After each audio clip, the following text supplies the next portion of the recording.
50แค่นี้มาแตก2 มัดฮะแตก2 มัดขาดไปเลยมันแตกเพราะว่าข้าเจ้าเฮ็ดตกแล้วทีนี้ก็ขาดเลยหักเลยเพิ่นก็เลยเอาเมื่อโดยเพิ่นสิมาเปลี่ยนให้บ่บัดนี่ก็บ่ฮู้คือการทางหันแบบเฮาบ่เอาเฮาก็ส่งคืนเอาตัวนี้ก่อนมันหักครึ่งกุบเลยแม่นแตกเป็นชิ้นบางโอ้พี่น้องเอ้ยเอาจำทางจำเลยต่อ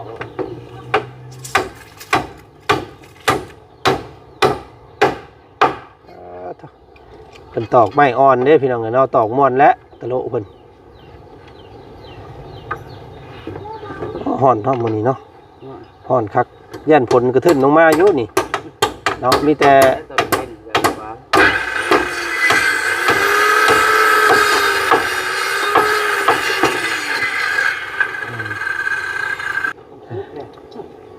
ตะโลเพิ่นมันสิสุกเพิ่นแหละทางสังเกตว่าเนาะไข่ระวังไข่สุกได้สังเกตเอ้ยเอากับโบไซโอ้ยยังไงโอ้ยตั้งแต่เพิ่นถือมาเพิ่นยังบ่ใส่เลยเม่นบ่โอ้นักเด้งอีนี่พี่น้องไงเนาะเนาะสบายดีเนาะพี่ว่าห่มพี่มาถามนิดนึงพี่น้องไงเนาะโอ้มันจนอันสิชุกไปเลยเนาะโคตรดีเลยพักก่อนโอ้ยเป็นวัดย่อยขี้มูกย่อยโอ้ยออกมาอีกจักพักหนึ่งเพื่อแล้วจังใส่เพิ่นเนาะจังกินจังปกติงั้นนักได้เจ้าบาทนี่เนาะจักกันใดหาเงินใส่หนี้จักกันใดหาเงินซื้อข้าวบาทนี่หลายคนครับลูกก็3เมีย4แล้วก็อ้าย5เนาะ5 6น้อง7เจ้าอีกป้าต้อง7 คนยังอยู่หม่องเก่าหันอยู่เดี๋ยวนี้ยังบ่ทันได้ย้ายไปทางใดบ่ลูกเมียอยู่เฮือนสารพิธามนิดนึงพี่น้องพอดีเมื่อคืนนี้แม่เพิ่นทักมาหาเนาะเพิ่นบอกว่าลองถามสร้างเกตเบิ่งดูว่าซั่นเพิ่นสิอยากมาอยู่บ่อยู่ใกล้ทางเขาตะลุพี่ว่าซั่นเนาะแปลว่าสมมุติว่ามีดินมีดอนอยู่ทางนี้นี่ก็มาอยู่ได้บ่พอสร้างอยู่แถวบ้านตะลุนี่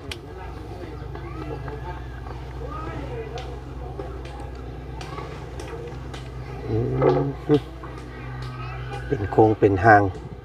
เรียบร้อยพี่น้องเอ้ยมื้อนี้คือสีดวงสีแล้วอยู่เฉพาะโครงหลังคาว่าซั่นซะปาดโธ่โอ้ทางตะโลเฮาก็โอ้สีไม้ลายมือเนาะตอกเด็กตะปูให้กลัวสร้างพี่น้องเอ้ยโธ่เนาะก่อนอื่นกับทักทายสบายดีเด้อเนาะพ่อแม่พี่น้องกันมาสุขคนเจอกันครับอาจารย์อีกคือเก่ามื้อนี้พี่น้องพบพ่อกันมื้อนี้พี่น้องเลยมาอัปเดตเนาะการเฮ็ดบ้านสร้างเรือนของน้องป๊อปปี้เนาะมื้อนี้ก็คือสิสำเร็จว่าซั่นซะโตเฉพาะโครงหลังคาเนาะเด้อเบิดเทอร์เลอร์บาทนี่พี่น้องเอ้ยตรงย่องอยู่เนาะแบบเพื่อนแบบซ่านอันนึงอันเดียวกันกับน้องใจดีแต่ว่าต่างแต่ว่าค่าสร้างต่างแต่สร้างต่างแต่ผู้เฮ็ดเนาะแบบนึงแบบเดียวว่าซั่นพี่น้องเอ้ยโอ้อันนี้มาแล้วอันนี้เนาะโธ่เป็นสีเปลือกมังคุดอันนี้พี่น้องเอ้ยเนาะสบายดีเด้อทาง FC ปลาลุงแล้วก็ทางอายนำเด้อจ้าเนาะห่อนแต่เช้าแต่เสี้ยวเลยมื้อนี้เนาะกินนี่คือฝนตกบ่ได้ตกบ่ทางพี่โอ้อยู่ทางหมู่อ้ายนอนบ่คือตกว่ะเนาะจักแผ่นนี่อายอนเล่าดูบ่ดาวนะ140 150แค่นี้มาแตก2 มัดฮะแตก2 มัดขาดไปเลยมันแตกเพราะว่าข้าเจ้าเฮ็ดตกแล้วทีนี้ก็ขาดเลยหักเลยเพิ่นก็เลยเอาเมื่อเพิ่นสิมาเปลี่ยนให้บ่บัดนี่ก็บ่ฮู้คือการทางหันแบบเฮ เขาบ่เอาเขาก็ส่งคืนเอาตัวนี้ก่อน มันหักครึ่งกุบเลย แม่นแตกเป็นสีบอล โอ้พี่น้องเอ้ยโอ้งามเนาะสีนี้เนาะเลือกเองได้บ่นี่ แม่ เนาะพี่น้องเอ้ยสีเปลือกมังคุดเนาะงามหลายคักเงินหลังนี่ล้ำทุ่มพี่น้องเอ้ยมือยุกมือย่อขึ้นแล้วเนาะสิแตกต่างกับเพื่อนเขาน้องคือกันกับเพื่อนน้องเดี้ยงเนาะสีเดียวกันบ่พี่น้องก็ตัวเนาะหลายล้านเติมได้นี่พี่น้อง10 กว่าล้านพอได้นี่เนาะแผ่นละแสนบัดหลายอยู่พี่น้องเลยเอ้าไซสันบานนี้พี่น้องเลยเนาะทางโอ้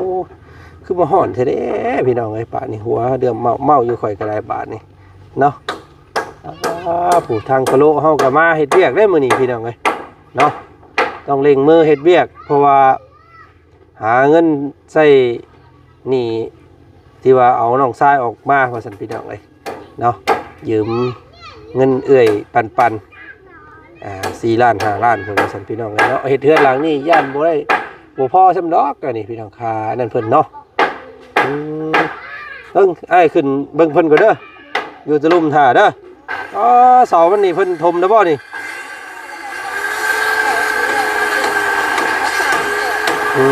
จอกแน่นนะบ่โอ้เพิ่นปรับเรียบร้อยแล้วบาดนี้พี่น้องงามอ่องตองเนาะมือก่อนยังบ่ทันได้ซ่อมเลยแซมยังเงียงยังงางอยู่มือก่อนมื้อนี้บ่นี่สูงงามพี่น้องไอ้ผู้ดีกะบ่สูงบ่ต่ำเนาะเพื่อเทพื้นแล้วก็เกือบว่าพอดีนะบ้านดังนี่มาตรฐานเนาะมาตรฐานได้มาตรฐานตามปกตามเกณฑ์ว่าซั่นซะเนาะเพื่อนน้องกันว่าใจดีเนี่ยอยากต่ำนิดนึงเนาะป้าลุงเพิ่นก็ตินิดนึงว่าซั่นซะพี่น้องไอ้เพราะว่าเป็นน้ำอันดาฐานเนาะเป็นน้ำอันดาตีนเสาเนาะ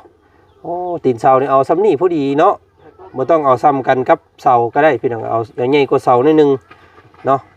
แล้วก็มันก็สิเบิ่งแล้วก็มันเป็นว่าอันเข้ากันพี่น้องเอ้ยเนาะอำลำเจ้าเนาะหน้า15เสาหน้า15แล้วก็อันตีนเสาหน้า18พี่น้องเอ้ยเนาะเด้อเพิ่นค้ำไว้ไว้สิคือแน่นอนว่านี่รถโอ้ยพี่น้องปุ๊บเฮ้ย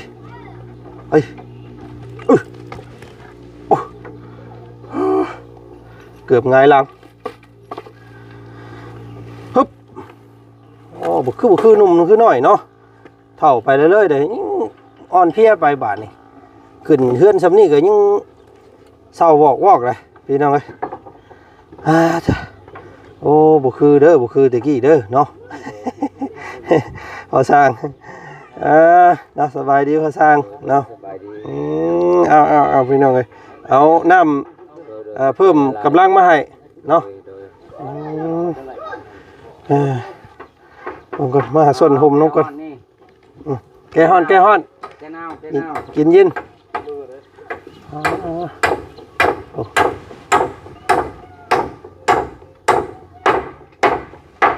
โอ้ตะโลกก็มีชีมือเนาะเดี๋ยวนี้เนาะตอกเล็กตะปูให้กว่าสร้างเดี๋ยวนี้โอ้เก่งญาติตีนญาติมือเพิ่นเฮ็ดไปนั่นแหละเฮ้ยบ่มันจังมีวีซ่าน้ำเพิ่นเนาะอยากได้วีซ่าน้ำเพิ่นเขาก็ต้องเพลงตูเขาแล้วเบาเนาะ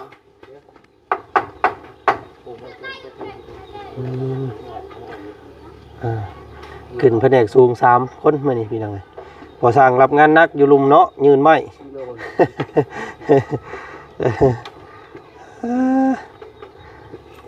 พี่น้องเนาะหลังจากเมื่อวานนี้ก็ไปเยี่ยมไปยาม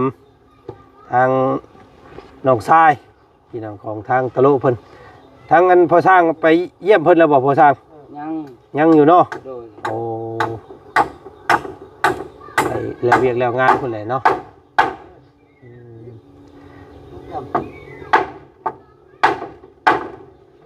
จำเลยจะตัดไปได้ใหม่กันนะจะตัดไปพ่อแล้วขอจับอยู่ได้จังหวะ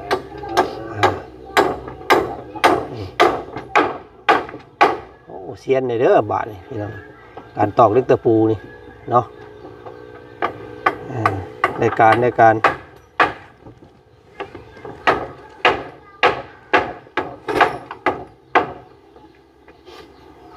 คือสิสำเร็จโครงหลังคามื้อนี้เนาะ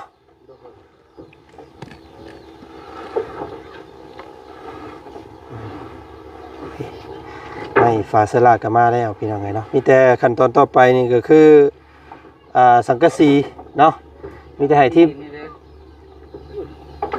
มสร้างเพิ่นไล่ 130บ่แม่นไดฮะบ่แม่นไดไม่ยัง 3 เมตรครับ ยังอยู่อะไรตัวใด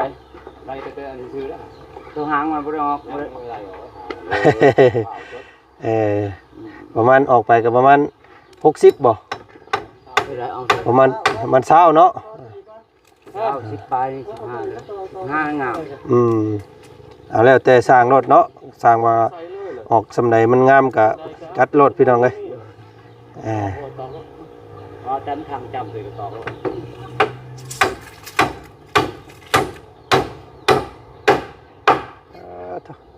เพิ่นตอกไม้อ่อนเด้พี่น้องเอ้ยเนาะตอกม่อนและตะโลเพิ่น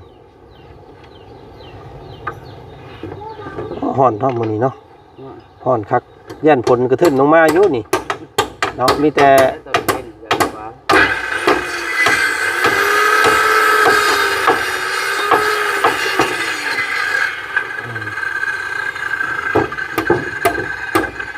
สิให้ทางสิให้ทางอันทีมงานเนาะเพิ่นเอาตัวส่วนหลังคาและมาก่อนให้สร้างเพิ่นได้มุงทางน้องป๊อปมันเลือกสีหยังน้องป๊อปสีฟ้าเนาะสีฟ้างามสีฟ้านี่เข้าได้ทุกอันนั้นทุกเรือนทุกสีเนาะเบิ่งบ่เบื่อพี่น้องเอ้ยสีฟ้าคือเฮือนของตะโลนี่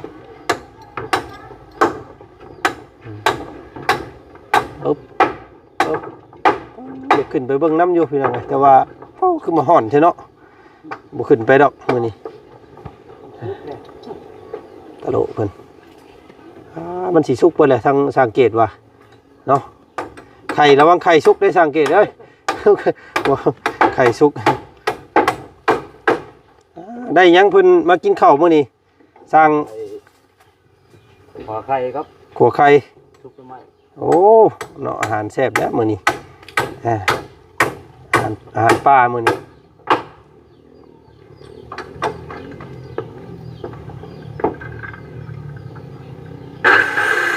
โย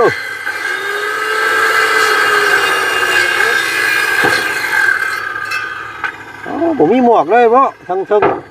งตะลุเสื้อแขนยาวกับโบใส่โอ้ยยังไงโอ้ยตั้งแต่เพิ่นถือมาเพิ่นยังบ่ใส่เลยเมนบ่โอ้นักเด้งอีนี่พี่น้องไงเนาะเนาะสบายดีเนาะพี่มาห่มพี่มาถามนิดนึงพี่น้องไงเนาะโอ้มันจนอันสิชุกบ่ล่ะเนาะโคตรดีเลยพักก่อนเป็นวัดย่อยขี้มูกย่อยโอ้ยบอกย่อยขี้มูกว่ะเนาะบอกหัวอะไรกลัวเนาะย่อยขี้มูกมึงก็บ่ใส่เสื้อแขนยาวเห็นยังแน่มันมักใส่มันเป็นนี่ใดมันฮ้อนเอาแบบนี้มันง่ายเนาะสบายซั่นซะมาเริ่มงานปกติบาทนี่พี่น้องเอ้ยเนาะเป็นนี่ได้เสียน้องทรายเมื่อคืนนอนดีนอนมวนอยู่แล้วเรากันเนาะเป็นนี่ได้มือเลขแหกมานออกมาเนาะความรู้สึกของเจ้านะเนาะบึงเล่านี่ก็สิเป็นนี่ไรในเจ้าบึงแตกต่างจากเมื่อก่อนหลายบ่โดยแต่คอยหักเงินทันก็ปกติเรากว่านี้แบบว่าสัตว์ว่าวเสียงกับบอกแต่เขาสักให้ยา5 เข็มแล้วเราก็ย่างออกมาเองย่างได้เนาะกินข้าวแซ่บกินหลายบ่เรากินหลายบ่แบบ ว่าเขาสั่งบ่ให้เรากินหลาย เออ หรือว่ายานกระเพาะลำไส้หั่น เออ เอากินบาดเดียว เนาะ สิขาดสายเอง ต้องค่อยกินก่อนเนาะออกมาใหม่เนาะ โดย ทั้ง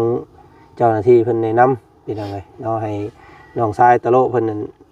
บ่เผากินข้าวหลายเนาะมันสิมันปรับบ่ทันว่าซั่นซะอยู่ข้างในหั่นมันเป็นจำกัดเด้เพิ่นจำกัดการกินเพิ่นเป็นระเบียบในการกินว่าซั่นซะเนาะ โดย ออกมาอีกจักพักหนึงพุ่นแหละจังใส่เพิ่นเนาะจังกินจังปกติโอ้งานหนักได้เจ้าบาทนี่เนาะจักกันใดหาเงินใส่หนี้จักกันใดหาเงินซื้อข้าวบาทนี่หลายคนครับลูกก็3เมีย4แล้วก็อ้าย5เนาะ น้อย 5 6น้อง7เจ้าอีกป้าโต7คน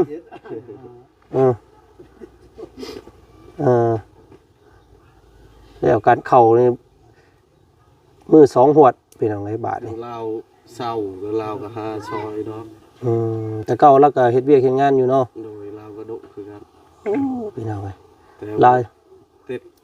เป็นบาเป็นนี่แล้วบ่ดุมีแต่หายคอย กันว่าเราตั้งใจหันเราก็ดุคือกันทีนี้เราเลี้ยงตัวเองได้อยู่ เพราะว่าร่างกายกำยำเนาะใหญ่บึกบึงอยู่พี่น้องเลยสมส่วนเนาะมีแต่รักษาตัวเองนั่นแหละเด้อเนาะบอกน้องนั่นแหละไปให้กำลังใจเรานั่นแหละพี่น้องเลยบางเทื่อเพิ่นอาจจะหลาบจะจื้อก็มีเนาะกะหมู่เพิ่นที่ว่าเคยดินกับเพิ่นตะกี้ก็ยังอยู่บ้านอยู่บ่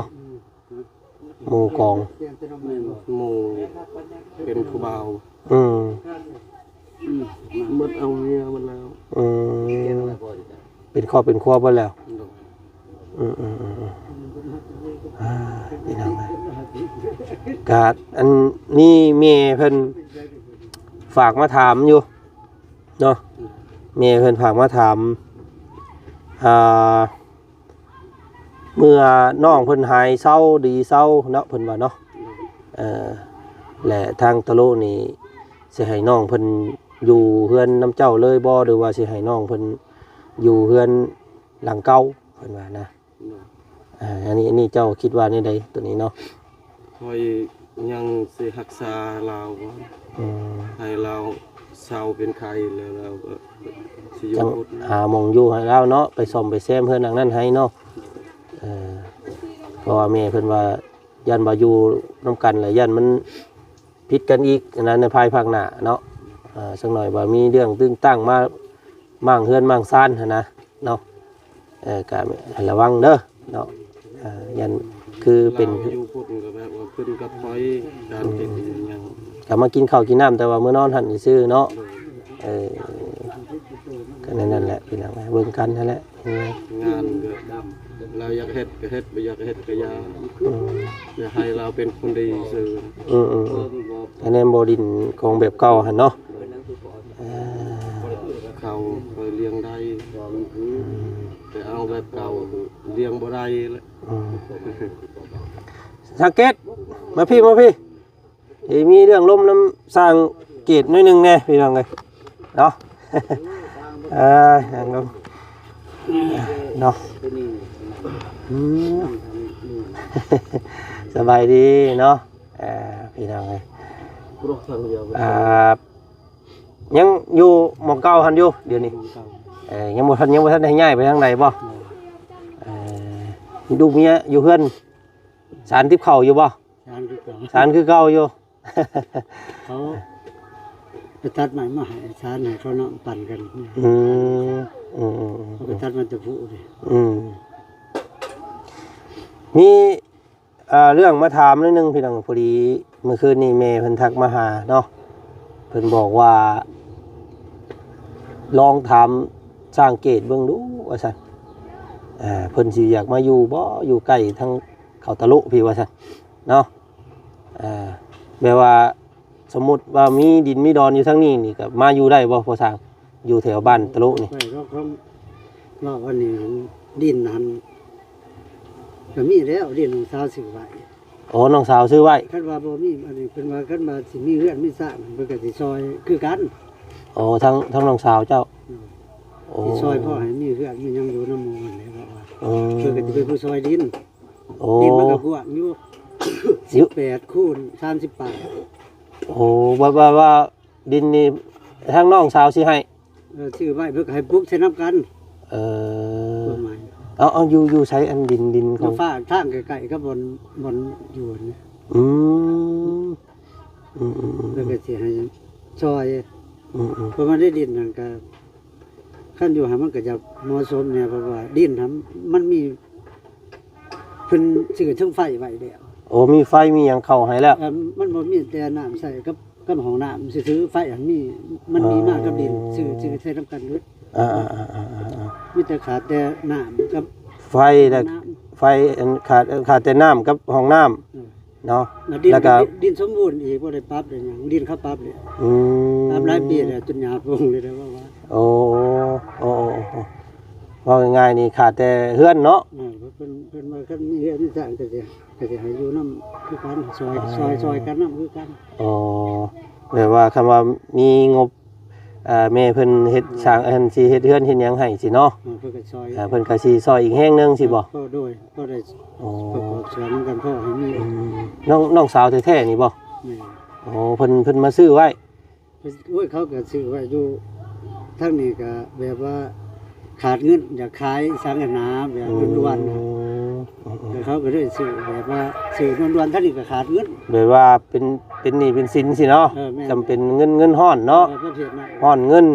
เพิ่นก็เลยขายแบบว่าแบบถึกๆให้แน่มันเป็นเขาต่างจากซื้อเราซื้อแก้ไขกัน พี่น้องก็เลยไล่ที่แห่งนั้นโอ้กว้างเนาะ ตัว ปลูกกาปลูกเฮือนปลูกซานได้บ่ ในช่องดังตรงนี้ ตัวพี่น้อง เขาก็จะให้พวกชนะแล้วก็เพราะเลยให้ลูกให้เต่ากันเขามาจะอยู่น้ำกันเนี่ยคนว่าเขาสิมาเขามีเพื่อนเขามีเพื่อนลูกเขาสิมาอยู่น้ำกัน มันสิบ่เพิ่นสิบ่ผิดกันบ่มาภายภาคหน้ามันบ่เป็นกรรมสิทธิ์ของเจ้า บ่ผิดดอกเพราะว่าเพิ่นให้เพิ่นก็มี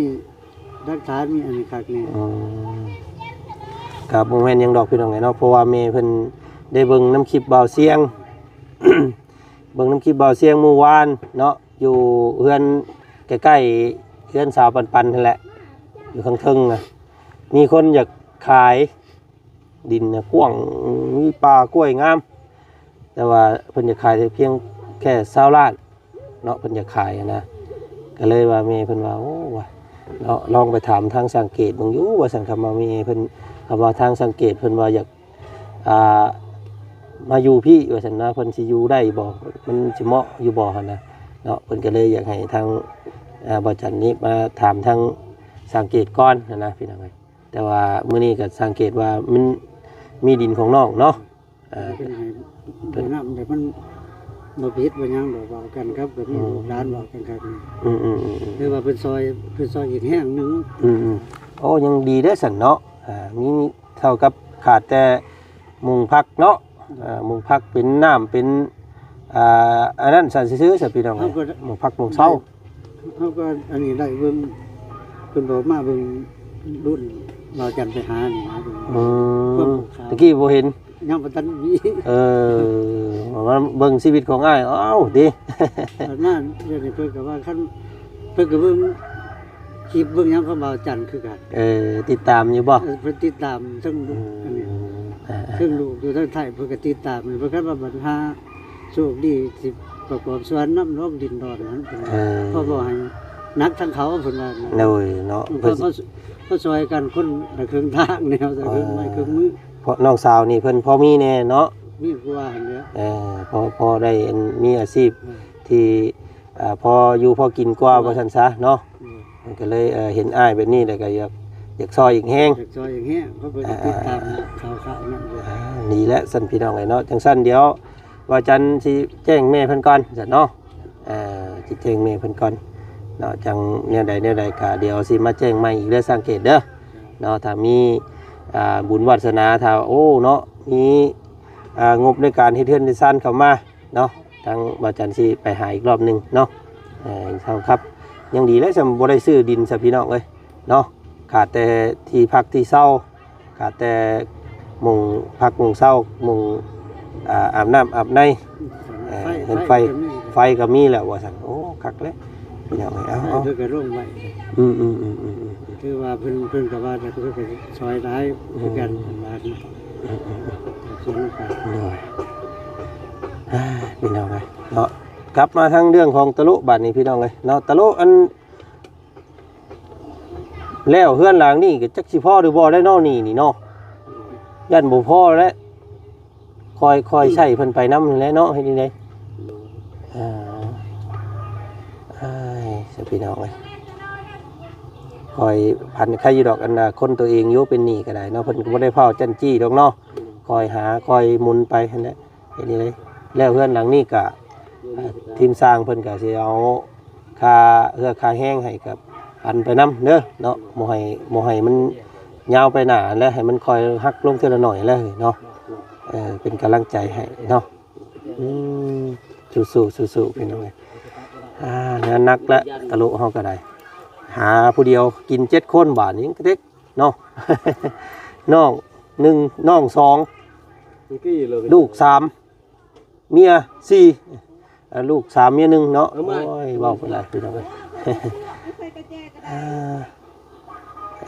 ถ้าเอาเมื่อยเด้อบ่เคยไปเจอกันแล้วเอาไปดองเนาะก็คาดว่าจักมื้อเนาะนี่สิแล้วนี่สร้างเลยเนาะคาดให้ได้บ่เบิ่ง มันตัวจริง ประเมินให้คือว่าได้ผลนี่เนาะผลมาแล้วบาทนี่เอ็ดเอาตะเลาะวังโอ้ยพายุเข้าแล้วกำลังนั่งคุยกันอันเรียกกันบาทนี่ไฟเด้อระวังเด้พี่น้องเอ้ยไฟ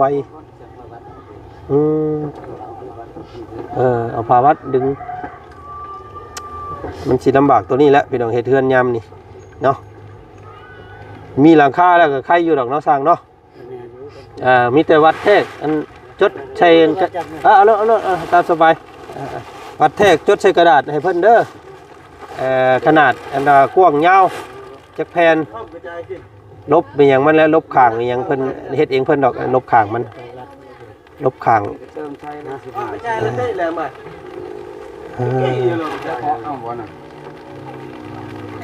โอ้พายุเข้าระบาดนี่พี่น้องเลยเนาะเรียบกันปลุกปุกปักมาเลย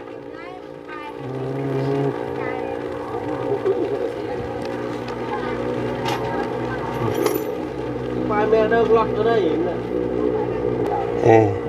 นี่เอาให้สร้างเพิ่นจดอันนี้ให้จดแล้วก็อันจดแล้วก็ปะอันใส่อันนี้ไว้นี่แหละได้ละ6 เมตร 77 8 แผ่นเอาท่อกระตุ้น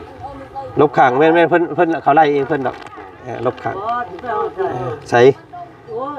3 เมตร 50 8 แผ่น6 เมตร 77บ่6 เมตร 77 เซน8 แผ่นลบข้างแล้วก็ลบข้างตัวนี้อีกเนาะลบนี่ก็6ลบ6แล้วก็ลบพอเพิ่นบ่ได้ให้มีหัวโผล่ไปบ่โอเคบ่ให้หัวโผล่ให้ลบหัวเลยโอ้งามแล้วแบบน่ะคือเฮือนทรงโมเดิร์นได้แล้วแบบนี้เนาะถามเพิ่นแต่ว่าถามเพิ่นว่าเพิ่นว่าบ่ทรงเพิ่นว่าบ่ทรงคือว่าต้องลบก็บ่ทรงลบก็ได้อันลบก็ได้งามเนาะสร้างถ้ามาบ่ลบต้องได้ส่งเอาอีกสังกะสีเติมอีกเอาแบบบ่ลบก็ได้เนาะเอาแบบเอาอันว่าอันลบครอบเลยเนาะงามมันสิงามงามแล้วยังบ่ทันได้เคยเฮ็ดจักเทื่อได้ลองเบิ่งเด้อเฮือนหลังนี่โชว์ฝีมือเบิ่งแต่เก่ามีแต่เฮ็ดให้มันโผล่ออกเนาะอันนี้สิเฮ็ดลบเลยให้เพิ่นลบขอบเลยลบขอบแล้วก็ข้าง2เนาะลบขอบแล้วก็อันโตอันลบคอต่อนี่อีกเห็นมั้ยลบคอต่อตัวลุ่มนี่ก็6 เมตรเนาะ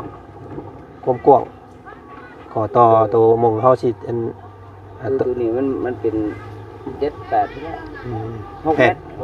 6 เมตรมันออกเลย บ่ว่าเฮาให้มันลบแต่อันฮอดไม่สิยัวนี่นะไม่นี่ไม่ดัง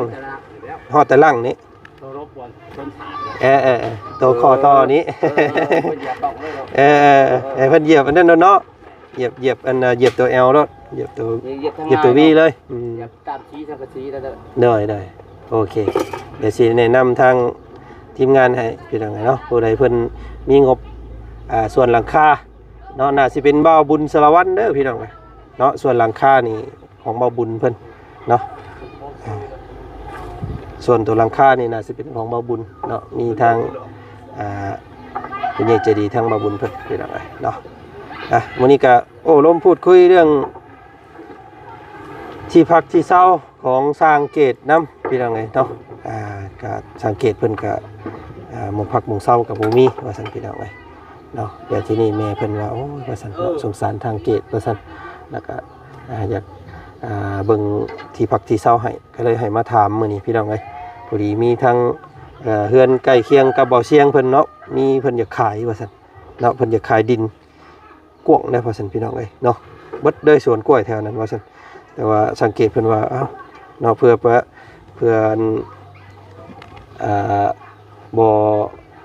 บ่ให้เบิดงบหลายเนาะน้องสาวเพิ่นมีที่อยู่ขาดแค่ที่พักพิงว่าซั่นซะบัดนี้เนาะก็โอ้ยยังดีได้อสันพี่น้องเนาะเดี๋ยวสินี่อันแจ้งแม่เพิ่นให้ก่อนจังได๋ก็ติดตามมึงกันใหม่อีกคลิปหน้าแล้วกันพี่น้องเนาะคลิปนี้ทางบ่จันมาอัปเดตเบื้องสร้างมื้อนี้พายุเข้าเด้อพี่น้องโอ้เนาะมีแต่เร่งมือเฮ็ดโครงหลังคาเด้อสร้างเด้อเนาะ ให้เพิ่นเอาสังกะสีมาพอได้เฮ็ดงานต่อเนื่องเนาะจังซั่นเฮ็ดงานบ่ได้ได้นี่พี่น้องแค่นั้นเอาตัวนี้เลยบ่แฟนโดแฟนขาง พายุมาระบาดนี่พี่น้องมืดก่อนมาแล้วจ้าเนาะเอาพี่น้องเรามีแต่เร่งมือใส่สังกะสีซะก่อนซะบัดนี้ทางบ่จันขอตัวก่อนเนาะคลิปนี้เจอกันใหม่เด้อพี่น้องสบายดีสวัสดีไป